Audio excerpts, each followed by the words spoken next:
Salut les waders en extérieur, moi c'est Mel et sur ma chaîne on parle de CrossFit. Aujourd'hui on fait le tour des news, d'où en est la compétition et des boss du rap game. Hafthor, Fraser, Bridges. On va commencer par ce que fait Fraser depuis sa retraite. Il fait des podcasts, comme tout le monde. Ceux avec Sevan et Josh sont assez marrants, mais bon c'est vraiment en mode 3 potes qui parlent, rien de transcendant. Par contre il a été invité sur celui de Joe Rogan, et là c'est la classe. Il était comme un gamin et très impressionné, donc il a même pas réussi à placer un tiers des trucs qu'il voulait dire. Il a suivi son hôte, qui peut l'en blâmer. Côté prog, il rejoint Hybrid Performance. On attendait tous la prog de Fraser. Jamais, tout au long de sa carrière, il n'avait ne serait-ce que photographié un bout de tableau blanc indiquant la moindre information sur son training. Il s'associe donc à Hybrid Performance. Il s'entend super bien avec Stephanie Cohen depuis longtemps. C'est donc naturellement qu'ils ont décidé de travailler ensemble. Comme ça, ils bénéficient de leur plateforme déjà bien en place et eux bénéficient de la clientèle CrossFit qu'ils n'avaient pas encore. Ça s'appelle HWPO, bien entendu. En parlant d'HWPO, il y a des t-shirts qui sortent et qui sont en rupture de stock dans la minute. Bonne chance si vous en voulez un, il y a Chloé qui a réussi. Le reste d'une gamme plus large avec Nike ne devrait pas tarder. Il est sur YouTube.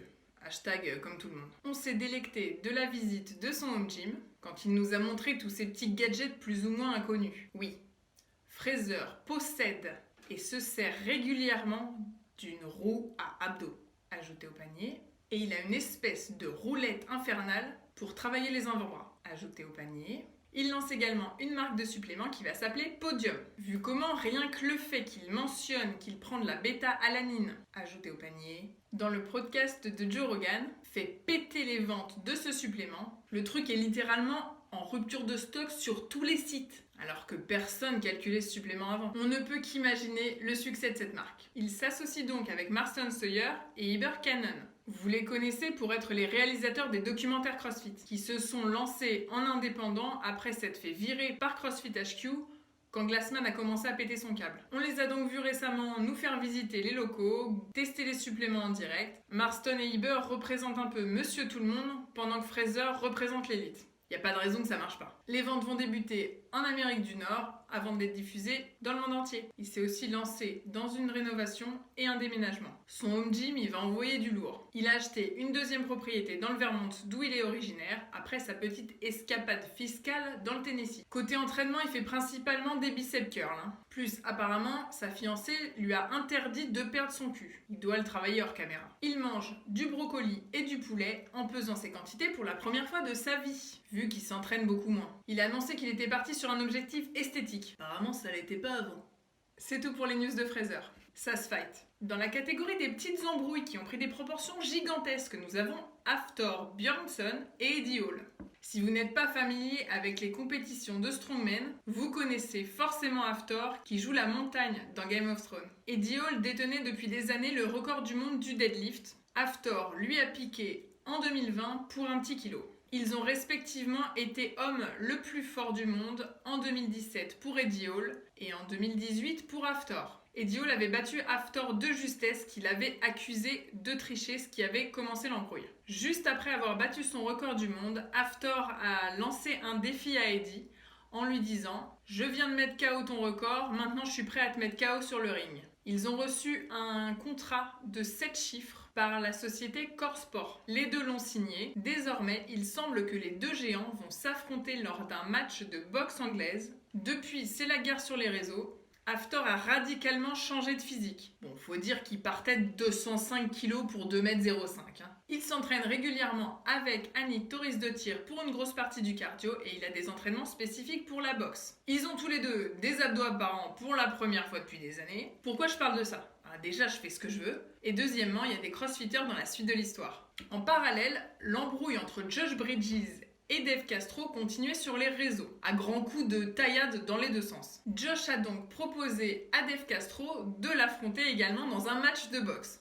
Bon, Castro a baltringué. Il n'a pas conservé son physique de style comme Bridges l'a fait. Castro était instructeur depuis bien des années et maintenant il passe beaucoup plus de temps derrière un bureau à CrossFit que dans une box à s'entraîner. Du coup, c'est Jacob Eppner qui lui ne dit jamais non à un nouveau challenge, qui a accepté de se battre contre Bridges. Ils feront donc l'ouverture comme des poids légers le feraient avant que les poids lourds entrent sur le ring. Ça se passera en septembre 2021 à Las Vegas. La date finale n'est pas encore tombée, mais j'ai trop hâte. Revenons maintenant à la compétition classique CrossFit. Ce week-end, ce sont les ados et les vieux qui s'y collent. Alors, on encourage les copains de CFPX, loin de faire partie du 3e âge, ils représenteront fièrement les couleurs de notre box. J'ai nommé Rémi, kiné, hôte de compétition et baby daddy de ma petite machine à burpee, Vivi, littéralement la keuf la plus cool de l'Ouest, et Rachel, la seule meuf avec qui je refuse de me mettre en team, tellement elle me met la misère cardiaquement à chaque fois. Limite, je préférerais être en team avec Charles. Pour se qualifier en ligne, les ados et les masters devront soumettre leurs scores et leurs vidéos avant dimanche 9 mai, en suivant différentes deadlines sur le week-end. Les WOD ne sont pas sortis à l'heure où je vous parle, j'ai juste les plans de sol qui laissent supposer 3 WOD sur 5